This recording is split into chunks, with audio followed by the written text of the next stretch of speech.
While the president continues to demand walls, border closings, and action from Mexico and Central American countries to manage immigration on the U.S.-Mexico border, there has been little mention recently about his 2017 executive order to hire 5,000 new Border Patrol agents.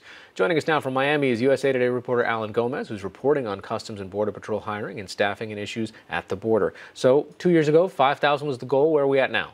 118 is all that they've added over the last couple of years. We went through a whole series of Inspector General reports and realized just that the agency is at crisis levels right now. For 6 straight years, they lost agents every single year. They peaked at over 21,000 agents back 6 years ago.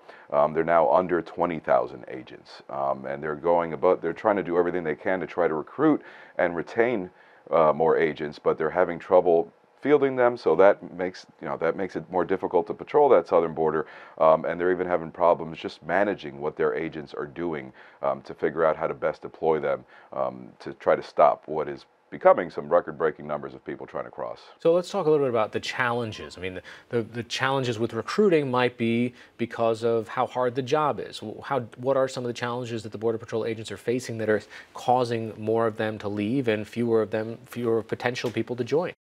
It's a very, very difficult job. You're forced to patrol these incredibly vast, desolate stretches of that southern border. I mean, when we think of the border, we picture places like San Diego, some of these bigger border crossings, but for the most part, it's these vast, desolate stretches in between. And so trying to recruit somebody to go work in these communities all the time, your schedule is constantly shifting. It's a very dangerous job. Over 41 Border Patrol officers have died over the past 17 years. Over 100 have committed suicide over the past 13 years because it is such a difficult job in and of itself, but also asking people to live in these areas can be very difficult. The Inspector General actually focused on one city called Lukeville, Arizona, where there's a Border Patrol station there. That's a community of 50 people, one gas station, one grocery store. The nearest school is 39 miles away, and the groundwater has traces of arsenic in it. So try to convince your spouse to bring their children to move to that community. It's obviously a very tough thing to do. So that's sort of some of the built-in difficulties that they have. And finally, the role is changing, considering that now they're having to deal with families and children. Yeah, so you already have just the daily stress of being a Border Patrol agent, and now they're being asked more and more to not sort of act as law enforcement, but as processors of these tens of thousands of family units that are coming from Central America. So where before, illegal immigration into the U.S. was predominantly single Mexican males coming over here trying to work and trying to evade Border Patrol when they get across the border. Now what's happening is we're seeing these groups of 100, 200, 300 migrants at a time crossing the border and actively seeking out a Border Patrol agent to request asylum.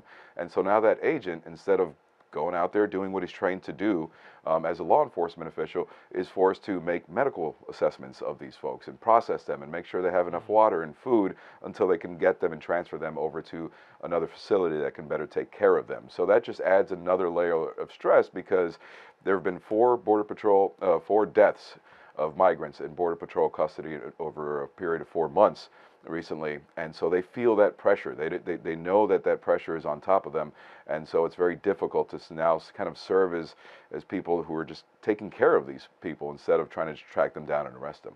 All right, Alan Gomez of USA Today. Thanks so much. Thank you.